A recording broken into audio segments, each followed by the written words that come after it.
বিবাহিত জীবন সুন্দর করবেন কিভাবে, কিছু পরামর্শ দেওয়া হলো। একসাথে কখনো রেগে যাবেন না। বিবাহিত জীবনে রাগ আসতেই পারে, তবে কখনোই একসাথে রেগে যাবেন না। একজন যদি রেগে যান আরেকজন যেন শান্ত থাকে।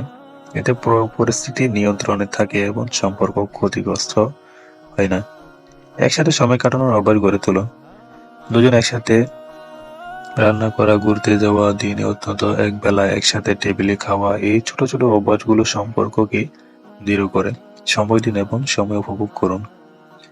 ইগো বাদ দিয়ে ক্ষমা চাইতে শিখুন। ইগো অনেক সম্পর্ককেই শত্রু। নিজের ভুল হলে তা স্বীকার করুন এবং আন্তরিকভাবে ক্ষমা চান। ক্ষমা চাইতে ছোট নয়, বরং সম্পর্ককে বড় করার ইচ্ছা প্রকাশ পায়। অতীত নিয়ে টানাটানি নয়। পুরনো ভুল বারবার মনে করিয়ে দেওয়া বা খোঁটা দেওয়া সম্পর্ককে বিষাক্ত করে তোলে। বরং বর্তমান ঠিক রাখুন, ভবিষ্যৎ আপনারই সুন্দর হবে ইনশাল্লাহ। পার্টনারকে সম্মান দিন। কখনো সঙ্গীকে ছোট করে কথা বলবেন না, বিশেষ করে অন্যের সামনে। বরং তার প্রশংসা করুন, মজা করলেও যেন অপমান না হয়। ভালোবাসা মানেই সম্মান। মনে রাখুন আপনারা একটি টিম। দুজনের লক্ষ্য আলাদা হলেও লক্ষ্যস্থানে যাওয়ার পথ এক। একে অপরের স্বপ্নে উৎসাহ দিন, সাহায্য করুন। পার্টনারের সাফল্যে খুশি হন, তাহলেই সম্পর্ক আরো গভীর হবে। ঝগড়া হলে দিনের শেষটা ভালোভাবে শেষ করুন। ঝগড়া হতেই পারে, সেটাই স্বাভাবিক। কিন্তু দিনের শেষে সব ভুলে ভালোভাবে দিনের সমাপ্তি করুন। ঠান্ডা মাথায় কথা বলুন, একে অপরকে বুঝুন। দোষ চাপানোর খেলা বন্ধ করুন। সবকিছুতেই পার্টনারকে দোষারোপ না করে আগে নিজের দিকটাও দেখুন। ভুল স্বীকার করার মানে সম্পর্কের প্রতি দায়িত্ববোধ। সম্পর্কের প্রতি প্রতিশ্রুতি রাখুন।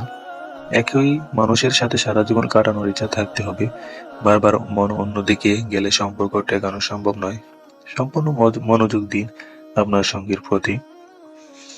গোপন কিছু রাখবেন না। সম্পর্কে স্বচ্ছতা খুব জরুরি। একে অপরের কাছে খোলা বইয়ের মতো থাকুন। সত্য গোপন রাখলে বিশ্বাসে ফাটল ধরে। প্রতিটি কথা অনুভূতি শেয়ার করুন।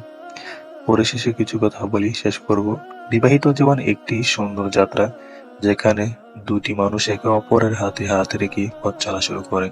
সেই পথ চলাই চাপটা আসবে, কিন্তু পারিবারিক ভালোবাসা ও বোঝাপড়ার মাধ্যমে সবকিছু সহজ হয়ে যায়। শুধু চাই চেষ্টাটুকু এবং একে অপরের পাশে থাকার অঙ্গীকার।